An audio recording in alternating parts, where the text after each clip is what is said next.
Good morning students, मैं दीपक प्रताप। आज आप लोगों को ये फोर्थ सेमेस्टर में हमारा पेपर है शैक्षिक प्रबंधन, इसको पढ़ेंगे।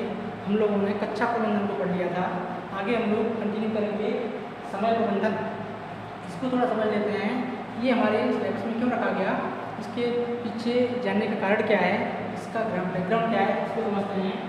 कहा जाता है समय, जो भी समय होता है वो समय बहुत महत्वपूर्ण होता है। अर्थात जो व्यक्ति समय पर भेजा पा जाता है वो दुनिया की किसी भी शक्ति को जीत सकता है। अर्थात समय ही विकास की कुंजी है। जिस व्यक्ति ने समय को व्यक्तित्व को समझा या समझ लिया तो वो एक सफल व्यक्तित्व साबित होगा। इसी को ध्यान में रखते हुए विद्यालयी व्यवस्था में भी तमाम तरीके की व्यवस्थाएं होती हैं, उसमें समय को प्रबंधित करना बहुत आवश्यक है कि हर एक चीज़ नियम के अनुसार हो, व्यवस्थित हो, निश्चित समय में पूरी हो। जो भी पाठ्यक्रम पढ़ाए जाए, जो भी सिलेबस पढ़ाया जाए, योग्य शिक्षकों के द्वारा पढ़ाया जाए, किस घंटे में क्या पढ़ाना है, कौन से विषय को कब पढ़ाना है, इन सारी चीज़ों को निश्चित किया जाता है। वो है आपका समय प्रबंधन के द्वारा। समय प्रबंधन के अंतर्गत ही सारी बातों को प्रबंधित किया जाता है, मैनेज किया जाता है और संपूर्ण शैक्षिक व्यवस्था समय प्रबंधन के हिसाब से ही आगे बढ़ती है। अब इसमें समझते हैं समय सारणी, समय प्रबंधन समझा हमने। समय सारणी का अर्थ, टाइम टेबल क्या है? टाइम टेबल अर्थ समझते हैं। टाइम टेबल शैक्षिक कार्यों की वह लिस्ट है, वह सूची है जिसके द्वारा यह पता चलता है कि संपूर्ण शैक्षिक व्यवस्था किस प्रकार की जानी है।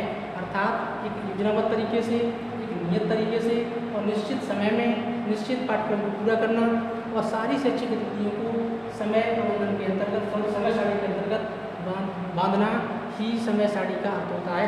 ठीक है, समय सारणी का अर्थ समझा हमने, हम लोगों ने। अब सोचते देखते हैं समय सारणी की आवश्यकता क्या है।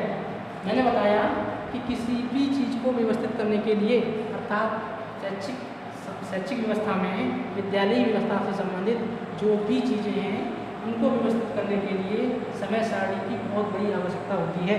यदि समय सारणी नहीं होगी कोई भी कार्य समय से पूरा नहीं होगा। शिक्षकों का उत्तरदायित्व शिक्षक नहीं समझेंगे, छात्रों का उत्तरदायित्व छात्र नहीं समझेंगे, सपोर्टिव स्टाफ जो कॉलेज का है वो अपना उत्तरदायित्व नहीं समझेगा। इसलिए सबके उत्तरदायित्व निश्चित करने के लिए, सबके कार्यों को फिक्स करने के लिए, सबकी अकाउंटेबिलिटी तय करने के लिए समय सारणी की आवश्यकता होती है, जरूरत होती है, जो कि बहुत महत्वपूर्ण है। आगे देखते हैं समय सारणी के लाभ। समय सारणी के अनेकों लाभ होते हैं। मैंने बताया था समय सारणी क्यों शिक्षा व्यवस्था में लागू की गई, क्या इसकी आवश्यकता है, मैंने अभी बताई थी। और कुछ लाभ देख लेंगे इसके। पहला है छात्रों के व्यक्तित्व के विकास के अवसर मिलते हैं। अर्थात समय सारणी के द्वारा छात्र का व्यक्तित्व विकसित होता है। अर्थात छात्र ये जान लेते हैं कि समय की वैल्यू क्या है। बिना समय का सदुपयोग किए किसी भी छात्र का विकास नहीं हो सकता, उसके व्यक्तित्व का विकास नहीं हो सकता। नंबर 2 की बात करते हैं, सभी कार्य नियमानुसार होते हैं। अर्थात मैंने बताया था जो कार्यों की अनिश्चितता है, जो कार्यों की अस्पष्टता है, उसमें निश्चितता लाने के लिए, स्पष्टता लाने के लिए समय सारणी होना बहुत जरूरी है। दूसरा लाभ हुआ, इसी लाभ की बात करेंगे, छात्र तथा अध्यापक दोनों ही व्यस्त रहते हैं। अर्थात समय सारणी नहीं होगी, छात्रों और शिक्षकों को कोई शेड्यूल पढ़ने का नहीं होगा, छात्र भी खाली रहेंगे, शिक्षक भी खाली रहेंगे। और कहा जाता है खाली दिमाग शैतान का घर होता है। इसलिए शिक्षक छात्रों को दोनों को व्यस्त करने के लिए समय सारणी या टाइम टेबल होनी आवश्यक है। इसका दूसरा लाभ है। तीसरा लाभ है, चौथा है समय नष्ट नहीं होता। अर्थात किसी भी कार्य को एक से ज़्यादा बार पुनरावृत्ति ना हो। एक ही शिक्षक एक ही विषय को, एक ही कक्षा को बार बार ना पढ़ाए। इसलिए क्या किया जाता है, कार्यों का दोहराव बचाने के लिए समय सारणी का उपयोग किया जाता है। इसका अगला लाभ है, अंतिम और इसका नेक्स्ट लाभ है, कठिनाई के हिसाब से विषयों को समय मिल जाता है। अर्थात जो भी विषय आवंटित किए जाते हैं शिक्षकों को, कौन से विषय में कौन सा विषय कठिन है, कौन सा विषय आसान है, इसको कब रखा जाना है, पहले रखा जाना है या बाद में रखा जाना है, इसके लिए एक निश्चित समय मिल जाता है। दूसरा है जो शिक्षा में जो विषय विशेषज्ञ शिक्षक होते हैं उनके हिसाब से उनको विषय आवंटित कर दिए जाते हैं ताकि वो अपनी मौलिक देन छात्र को बेहतर तरीके से दे पाएँ। तो ये कुछ लाभ है जो मैंने बताई। आगे देखते हैं समय सारणी के उद्देश्य। इसको देखते हैं, छात्रों को वर्ष भर कार्य में व्यस्त रखना। अर्थात एक सेशन होता है प्रत्येक विद्यालय का, प्रत्येक कक्षा का एक सत्र होता है। उस सत्र के लिए, उस वर्ष के लिए छात्रों को व्यस्त रखना समय सारणी का उद्देश्य होता है। दूसरा उद्देश्य है पाठ्यक्रम को नियत समय में पूरा करना।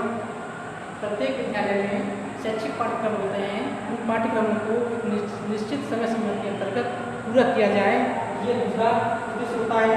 तीसरा उद्देश्य होता है शिक्षकों की क्षमता के अनुसार विषय देना। जो भी शिक्षक अपने विषय के विशेषज्ञ हैं, जिनको अपने विषय पर महारत हासिल है, उनको उनके हिसाब से विषय आवंटित कर दिए जाते हैं।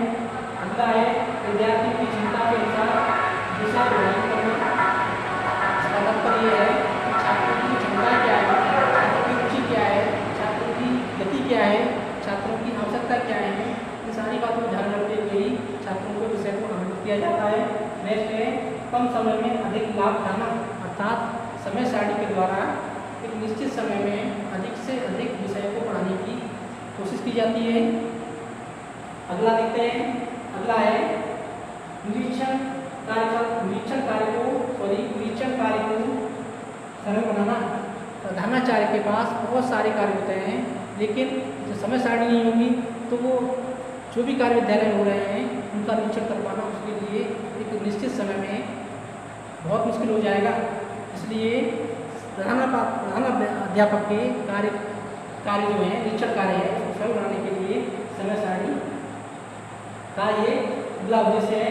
अब देखते हैं समय सारणी के सिद्धांत। कुछ समय सारणी बनाते समय कुछ नियम होते हैं, कुछ प्रिंसिपल्स होते हैं, उनको फॉलो किया जाना बहुत जरूरी होता है। पहला सिद्धांत है स्थानीय अवस्था को ध्यान में रखना।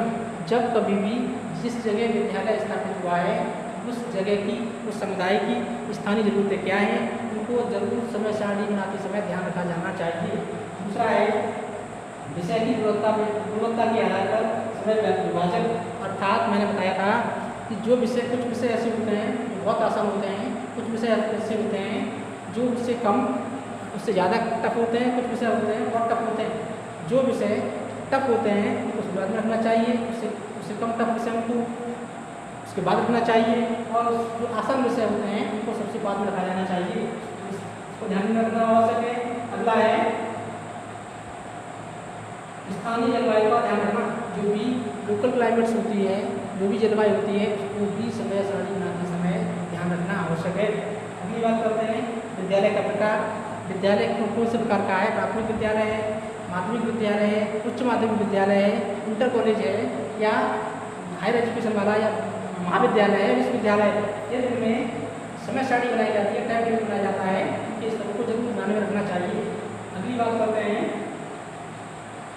विद्यालय का प्रकार हो गए शिक्षा विभाग के नियम।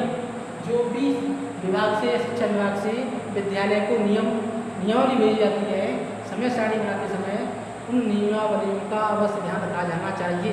कोई भी चीज़ समय सारणी में इस प्रकार नहीं रखनी जानी चाहिए जो शिक्षा विभाग के नियमों का उल्लंघन करती हो। नेक्स्ट बात करेंगे, जब कभी समय सारणी बनाई जाए उस समय छात्रों की थकान का जरूर ध्यान रखा जाए। छात्रों की थकान को ध्यान में नहीं रखेंगे तो छात्र जितना भी अधिगम करेंगे वो उनकी रुचि के अनुसार नहीं होगा, उनकी गति के अनुसार नहीं होगा, उनकी जरूरत के हिसाब से नहीं होगा, और जो अचीवमेंट है, जो उपलब्धता है छात्रों की, वो बेहतर नहीं होगी। इसलिए जब भी समय सारणी बनाई जाए छात्रों की गति का ध्यान अवश्य रखा जाए। नेक्स्ट बात करते हैं लचीलापन।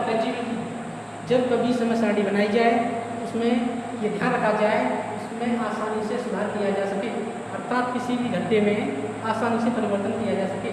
यदि हम समय सारणी बनाएंगे उसमें फ्लेक्सिबिलिटी नहीं रहेगी, उसमें लचीलापन नहीं रहेगा, तो समय सारणी जिस समय सारणी को हम प्रॉपर समझते हैं या अच्छा समझते हैं वो दोस्तपूर्ण साबित हो सकती है। इसलिए उसमें फ्लेक्सिबिलिटी होना बहुत आवश्यक है। अगली बात करते हैं विद्यालय के संसाधनों का अधिकतम उपयोग, अर्थात विद्यालय में जितने भी संसाधन हैं उनका मैक्सिमम समय सारणी बनाते समय उपयोग होना चाहिए।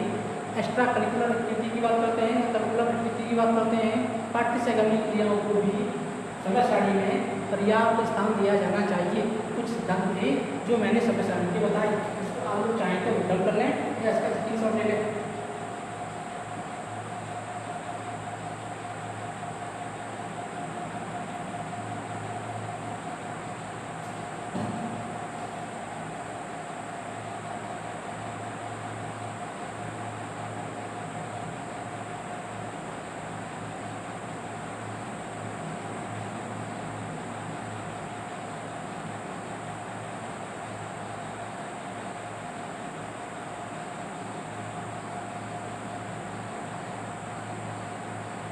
ओके फ्रेंड्स, आगे हम लोग कुछ चीज़ें देखते हैं, तो आप खुद से पढ़ेंगे। कुछ चीज़ें हैं जो आप खुद से पढ़ेंगे। यदि कोई कठिनाई आती है तो उसको आप लोग कुछ कमेंट सेक्शन में जाकर पूछ सकते हैं। इसको बता देता हूँ।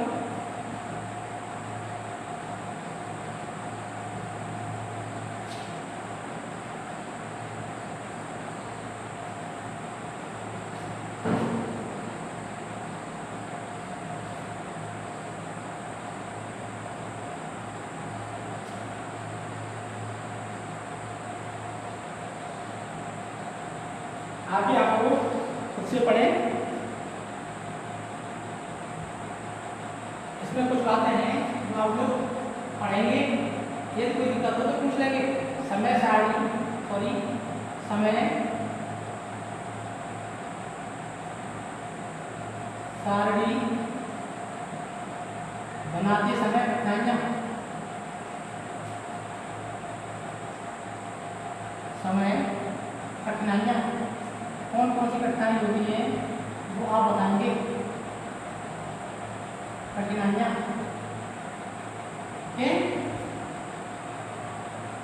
फिर इसके बाद समय सारणी होती है। एक अध्यापक वाले विद्यालय के लिए, प्राथमिक विद्यालय के लिए समय सारणी, दो अध्यापक वाले प्राथमिक विद्यालय के लिए समय सारणी, 3 अध्यापक वाले प्राथमिक विद्यालय समय सारणी और 5 अध्यापक वाले प्राथमिक विद्यालय के लिए समय सारणी। आप खुद ही देखेंगे, आपको दे रखा है। यदि कोई कठिनाई हो तो आप पूछ सकते हैं। आगे बढ़ते हैं। आगे है समय सारणी के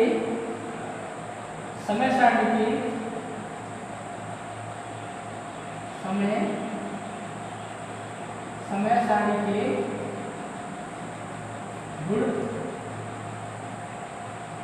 ठीक है, और समय सारणी के दोष।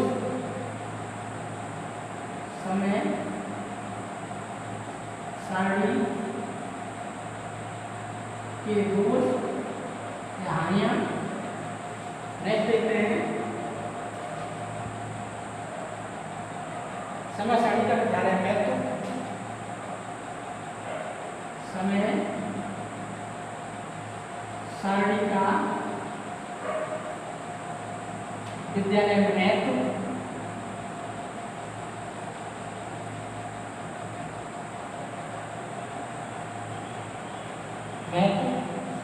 आगे समय तालिका का मूल्यांकन, ठीक है, तो किताब और आने हो जाएंगे, कोई बात नहीं है। ये सारी चीज़ों को आप ढंग से पढ़ेंगे। तो मैं उम्मीद करता हूँ आप लोगों को मैंने पढ़ाया है समझ में आया होगा। नेक्स्ट टर्न पर हम लोग आगे बढ़ेंगे। और यदि आपको कोई भी क्वेरीज करनी हो कमेंट सेक्शन में जा सकते हैं।